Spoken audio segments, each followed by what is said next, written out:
wonderful city, and it's a standout in terms of regional cities in Queensland. And we've got Nick Sinclair from my team and a young guy, Ashton Bond, who's just joined us in the last 2 weeks. And we're saying to Ashton, this place 45 years ago was well behind where it sat in relativities to, say, places like Townsville and Rockhampton. Today it's just been powering on, and it's an amazing success story. And that shouldn't be something you take lightly, because Townsville, the last 40 years, has hunted as a pack. Townsville Inc., I used to talk about as premier. I mean, look at the blooming stadium they've got. That speaks volumes for their political clout. But economically, this city has certainly punched well above its weight. So congratulations to that. Now, why do I say that we particularly like Mackay? Well, this is the proof of the pudding. Since we started Arcana Capital back in late 2015, we've bought about $310 million of commercial property around Australia. We have stuff from Silky Oak, just south of Tully, all the way down the Queensland coast, Brisbane, Canberra, south to Tasmania, Launceston, Devonport, Burnie. We've got stuff in Adelaide, we've got stuff in Kalgoorlie, we've got stuff in Perth. We wouldn't buy anything in Victoria at any time, under any circumstances. Don't get me started, I'm not meant to be political. I'll move on. We love Newcastle. Anyone from Newcastle originally? Sensational place. But of that $310 million, $35 million has been purchased in this city. So we bought 3 industrial properties in Paget, a medical centre on Nebo Road, and also a large format retail up at Mount Pleasant. So we do love Mackay for a range of reasons. What I'm going to do over the next few minutes is talk firstly about the economic backdrop, very, very quickly, because I'm not an economist. I'm a lot of things, but I'm not that boring. But I'll move on. But I'm then going to run very quickly around the various sectors of commercial property. And I just want to stress, I'm talking from a standpoint like you're looking down on Australia from a satellite. Because we, as I've just said, we look right across the country.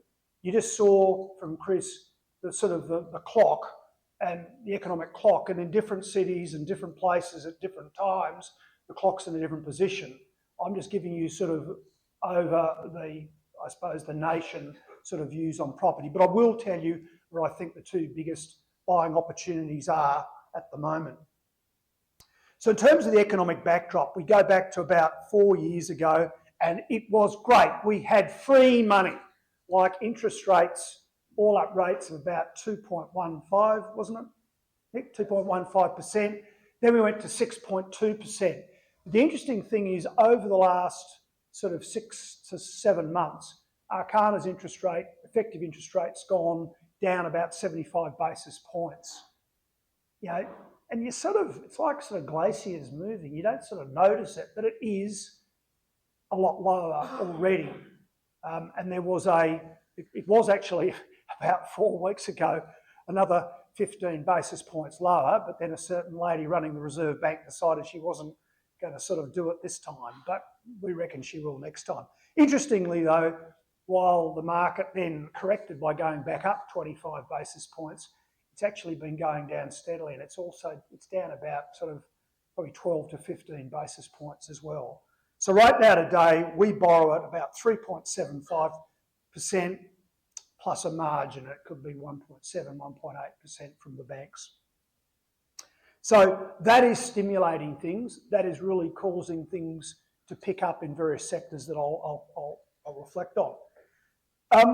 The other one's government policy, and I said I wasn't going to be political. Well, that's a load of rubbish. But I think one of the most concerning things, and I'm not here to provide, I should have given a disclaimer, this is general advice, not specific product advice, and you should consult your financial advisor and accountant, if they're prepared to give you any financial advice. If I was an accountant, financial advisor, I'd be too scared to give you financial advice today, because it's a really crazy system we have in this country. But the thing about it is that this unrealised gains thing is, it's Dr. Evil stuff. It is absolutely fundamentally upending the way that tax works in Australia. And if you've got any pull with the Australian Labor Party, please ring someone you know and tell them this cannot happen. If we've got to cop higher taxes on superannuation, great stuff. It's a Labor government. You know, that's what the country elected. They've got a mandate to do that. But I really, really believe strongly that we have to resist unrealised gains because it creates a mountain of issues that people haven't even thought of yet. Plus, it's plain unfair being taxed before you've even got the money to pay that tax bill. So where does it particularly impact on commercial property? Well, obviously, holding commercial property in an SMSF, not a particularly good idea going forward. As a fund manager, we're going to have to grapple with it for our investors who have invested through their SMSFs, as have I. But I can tell you, and quote you for Jim Chalmers, I will never get to a $3 million balance. I'm 62 in 2 weeks' time, and if you've heard of a transition to retirement, I'm transitioning, and I'm bringing that money out very quickly as soon as I can.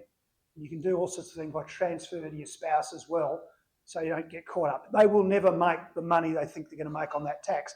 But I just say that that is a bit of a black cloud in terms of people's ability to invest, and we don't know. Maybe it'll cause people to actually sort of sell assets. Sadly, I feel for those people, but that might bring things onto the market. So let's run around the sectors across the country, no particular order, starting with neighbourhood retail centres. Neighbourhood retail, your IGA anchored, food works with a few specialities, maybe a little gym or something like that. This is an asset class that has started to move in the last probably 4 months. We had one on the Bayside in Brisbane, and we had been under the radar, off market, been trying to sell it through the whole of last year for a certain price point. We hadn't got any takers, but we've just sold it, and we've sold it for about a 6.5% cap rate, an $18.5 million asset. So there's a lot of interest now from buyers in that sort of field. And, you know, I guess for an investor, if you can afford the price tag, you know, it's a good, reliable source of income, but it's a lot of work. And you were hearing earlier on about the work that goes into asset management.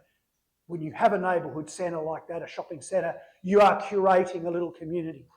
You've got death, divorce, children with drug problems, you've got the ram raid, you've got all sorts of issues you have to actually deal with. It's not plain sailing, but you need a good property manager, and you can insulate yourself a bit.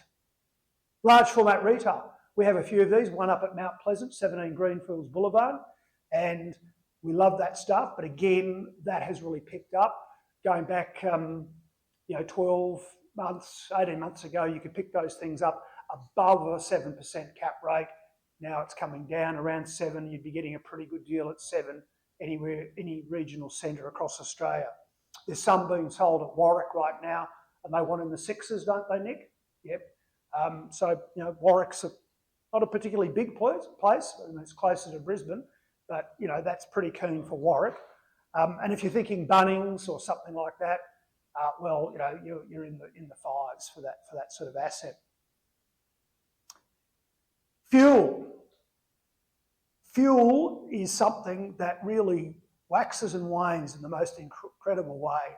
I think you get a whole lot of stuff in the news about everyone's moving to EVs, and suddenly the bottom drops out of it, and you can't move a fuel asset to save yourself. But then suddenly you see stories about, like there was in the middle of last year, where there was I think it was a McKinsey global report, and in Australia, like 45% of EV drivers said their next car would be a liquid fuel vehicle because they weren't happy. And so it swings back the other way. I'll just say to you right now that I think one of the best opportunities for someone of moderate wealth who wants to invest in commercial property, I think that's where it is right now. I think it's a good opportunity because, you know, you can buy those assets in the range 7 to 7 3/4, maybe even 8, depending on where it is. You've got to check the lease, obviously, but they're tenants of ours. If you want to look at a fantastic lease for that sort of asset. It's the lease with Chevron or the old Puma lease. There's some very good clauses in terms of dealing with the environment and contamination. That's the most important thing. But fuel has been out of favour going back a year or so ago, and I think it's a good opportunity. And they're not really expensive assets. They can be picked up for $3 million to $6 or $7 million, and they're great. They're great, and you've got a lease with a global company like a Chevron, a BP, a Viva Fuel, Shell. So those are good assets to go after. Industrial has been the rock star of the last 5 or 6 years. We can't afford to buy it anymore. Cap rates have come down very, very low, so prices are up, the yields are down. In the capital cities, you were below 6%, well, certainly in Sydney and Melbourne. In Brisbane, you'd be lucky if you got one for a cap rate above 6%. Mackay has not been excluded from that. It's all relative, and the industrial sector in Paget has done extraordinarily well, and that's again why we've loved being here. We had the asset at 91 Connors Road, tenanted by UGL. We sold it last year for a significant gain, reflecting the strength of the market. So the great thing about industrial is you generally have some very solid tenants, and if you're lucky enough, you can get a global company or an ASX listed company. Horses for courses, but it is expensive in our opinion when you're looking at the sort of cap rates that apply. Childcare, well, been pretty controversial recently with these terrible stories about sex offenders in Victoria, and I don't know what the government reaction in terms of more regulation, as if it wasn't regulated enough already, will do. But it has been something that obviously has gone very well because it's government backed. We had a childcare centre in Toowoomba which we sold about 3 years ago, would it now, Nick? And we did quite well out of that, but today we wouldn't be able to go and afford that. But they've been very good assets, and they're underpinned by that government funding. Again, I just think we see it as being too expensive at the moment. Then you've got fast food pads. So I'm talking there your KFC, your Red Rooster, your McDonald's, Hungry Jack's, those sorts of tenants. Trading around the country, particularly in the capital cities, usually 5% or even you see down into 4.5%, 4 3/4, those sort of cap rates. So very expensive, and may I say, not to disparage anyone who's done that, but I think people often are going into commercial property for the first time, and they're going, wow, I can get this, it's much better than residential. I would venture to suggest those people would do better to actually invest in funds like an Arcana or a Charter Hall or a Centuria, because you don't have the same risks. You've got professional management. They're taking into account capital renewal and the like, and I just think it's too expensive in terms of that sector. Medical centres. Well, medical, sometimes you can get some fantastic opportunities out there. We managed to buy an IVF clinic in Brisbane last year in the high 7s in terms of the cap rate. So they are out there. It has traded very, very tight going back about 4 or 5 years ago, around about 6 or even lower. But I think some of the big funds who accumulated all sorts of medical centres around the country probably paid too much.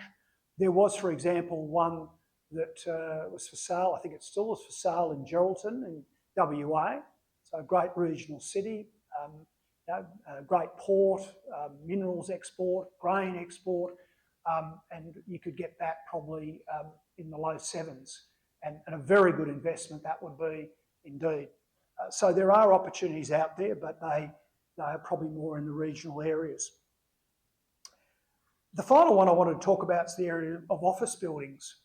Well, you go back 4 or 5 years ago with COVID, it was like working from home, office is dead, no one's going to go to work in an office anymore, blah, blah, blah. And just like the argument when we bought the UGL buildings, we went, that's for us. And so in the last 2 years, we've bought 3 years, we've bought $100 million of office. And we have a particular thesis about that a suburban office in a capital city with great car parking, access to public transport, a modern building, is a place that people want to be. CBD is a different kettle of fish, and part of the COVID sort of disease or the working from home disease is that people simply don't want to go to a CBD where they can't park, where they have to take public transport, where it's really hard to juggle work-life issues about picking up kids and from school or childcare and doing all the family stuff. But in the suburbs where someone can go drive to work, do that, go back, get the kids, etc., that makes sense. So office, going back over the last 3 years, has been unloved, and fantastic office buildings have been available for the high 7s or even in the low to mid 8% cap rates. And so we've really pushed that one really hard.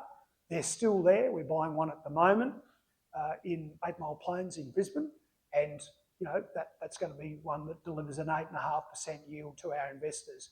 Sorry, it's all done, dusted, fully subscribed. That wasn't an ad, but they are out there. I'm not sure if what the latest is in on Mackay, but you will see in other regional cities those opportunities arise, and so that's something I'd say is a good one to have a look at. And obviously looking at government tenants, I mean, one passing thing I'd just say is we did buy a Centrelink in Adelaide last year for over an 8% cap rate. Centrelink, Commonwealth government tenant, 3 years. You know what it meant? It meant because I had a pecuniary interest, I can never stand for federal parliament. How about that? How good does that make some people feel? I'll move on. I'm excluded. Section 40, whatever it is, of the Constitution. So just to sort of wrap up, where are the opportunities? Well, we're big fans of regional Australia. Done a lot in regional Australia. We bought some stuff in the capital cities as well. But regional cities that have a growth story are the place to go. So that's why Mackay is so good. There is a real future and there's a real economy. There are, I think, some sleeping sort of sister sort of stories, Cinderella stories. So as we were flying up this morning, it was a beautiful day to fly, and we're looking out and there's Maryborough. And I said to Nick, we really ought to go and have another look at Maryborough because no one talks about Maryborough, but Maryborough has really taken off in the last 6 or 7 years. They're building the trains there. Thank you, Anastasia Palisha. See, I said something nice as well. There's the defence industry. They're building they're manufacturing 155mm howitzer shells somewhere around there. The Noah's family are doing that stuff. There's some really great forestry projects, and of course the tourism on the Fraser Coast. So Maryborough is a place that no one talks about, but maybe I might go and have a good old look there again if we can find the right sort of thing. Medical, dare I say NDIS government backed. Trouble at the moment is we see that there are rogues and charlatans and thieves that have been involved, and the government are really going to have to crack on and sort that out. However, if you're looking at NDIS tenants in buildings that have long track records, so where the building we're buying in 8 Mile Plains has Carers Queensland, so they're reputable, they've been around a long time, that ticks a box, and they're government backed. So that's a really good sort of way to go and look at that as well. The other one is repositioning, so maybe old office buildings into health or allied health. That's a good way to go. And maybe in a place that's short of accommodation, it could be, and often there's some very big costs, hidden costs in this, but maybe converting offices into apartments and the like. But that's not for the faint-hearted at all. So I suppose just to close, what are my two big picks? If you can find the right one, often they're a bit more expensive, but an office building in a regional centre, and fuel. I really do think fuel is a big one at the moment for the private investor in terms of being able to get the yield, and often that's what people really are looking for in terms of yield. If you're looking for, if you're a long-term hold, well, you can sort of take away a lot of the stuff I said. If you're buying in a place that has growth, that has an economy with great prospects on and on and on into the future, well, you know, property's about being patient, you know, and you won't do badly if you get the fundamentals. You won't go wrong if you get the fundamentals right. Growth is actually the thing ultimately that drives property prices. So thank you so much for the invitation again to come up here. It's been great to come for a second here. I'm happy to take questions from people, by the way, and look forward to coming again perhaps in a future year. Thank you, Mark, for having me.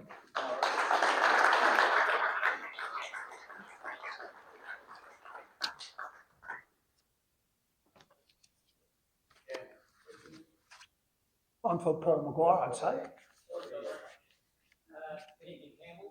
Where do you see the sweet spot in Wales, with Wales either buying or selling at the moment? Oh, well, so the question was, where do you see the sweet spot in terms of the weighted average lease expiry? Well, I think if you're confident about the building and the location and the market, you know, you're going to get a better deal if the whale's short. Okay, so that's taking a real punt. So, for example, the Centrelink I mentioned, the reason we got that is it's about I think about 2.5 to 3 years. And will the federal government renew, or will they choose to downsize and move out of that building in the northern suburbs of Adelaide? So I think if you're a buyer and you're confident about your ability to release, then take a punt on the whale, a skinnier whale of down to 2 years, because you could get a better deal. Well, you'll certainly be pushing for a better deal.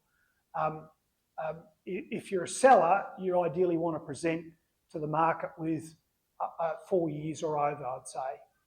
That's what we would try to do. Part of the problem for us, by the way, which really pains me always, is, you know, and we invest in everything we do, is that we have to sell. Every deal we do, we've got a sort of a strategy, and we say, well, we'll be taking this to market in 7 years' time or something like that. But we have to actually go and sell.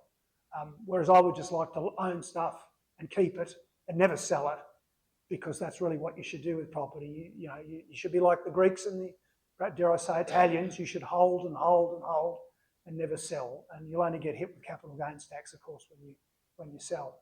And we might not be getting discounts in the future, may we? Yeah. Down there. So in terms of a city like Mackay, obviously got resources. And a great council, dare I say, yeah. Do you see any additional risks or any different considerations there in relation to the expansion of mining and obviously global markets? Yeah, look, I do, and I think the big overhang for Mackay is, of course, sort of policy on coal and the like. We bought the UGL asset on Connors Road in 2016, where all these people in the southern states, and the narrative was there in the media that, oh, we're getting out of coal and that's the stuff. And we said, rubbish, here's an opportunity. I think the tide has turned in terms of this whole net zero and, getting out of coal stuff globally. I'm not quite sure how it's going to shape out in Australia, but I think you can be confident the Christopher government know exactly where their bread's buttered. So I think you've got a short-term problem with coal prices coming off. You've got a political governance problem where the government should get rid of the super coal royalty thing. You've had bad weather conditions for mining, which has filled the pits with water, which means they can't get, there's a whole lot of coal they can't go and get. So things are a little bit off the boil, to the west.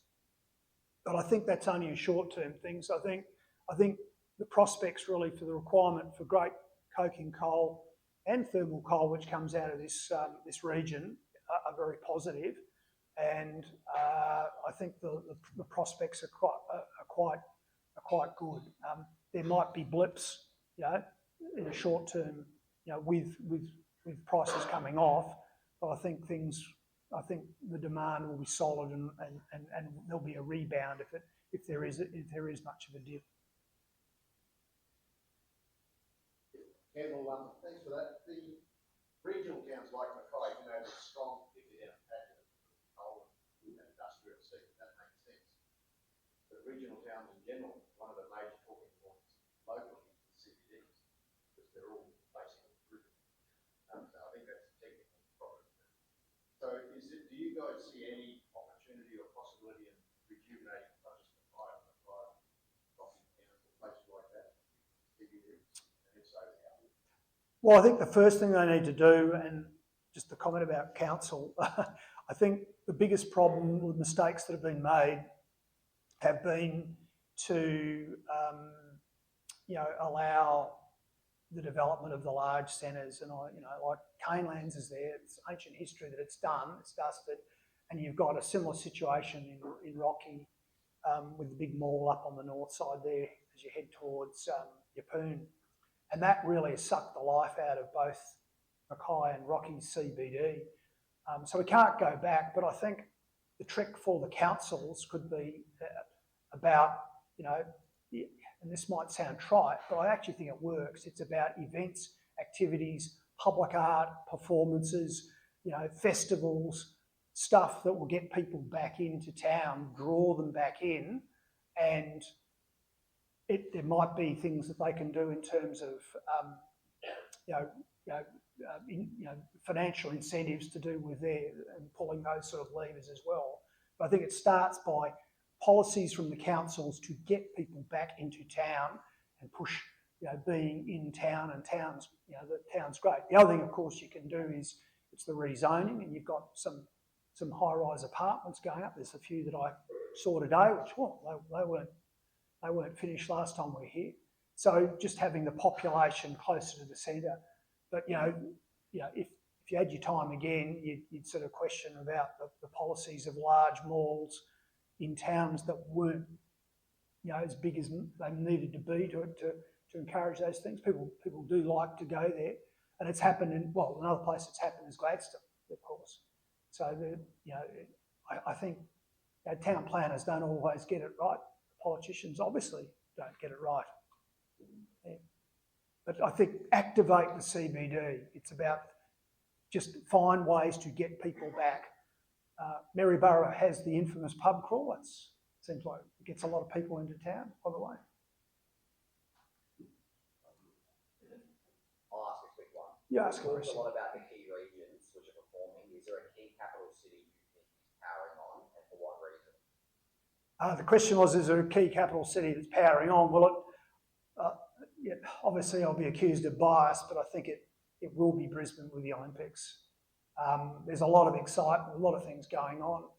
They're building a stadium in the wrong place, destroying the park. But apart from that, it's looking pretty good. I think that's really it. I reflect that the Labor Premier of South Australia is doing a very good job. So, pretty positive about Adelaide. I think the Labor Premier of New South Wales does a pretty good job as well.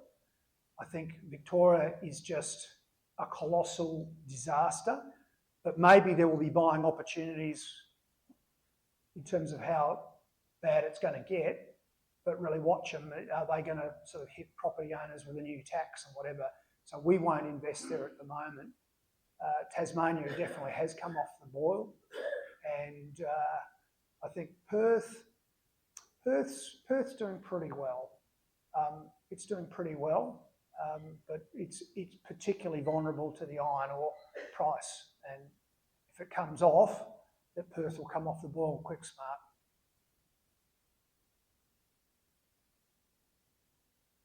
I think I've set it up, haven't I? Well, thanks very much, everyone.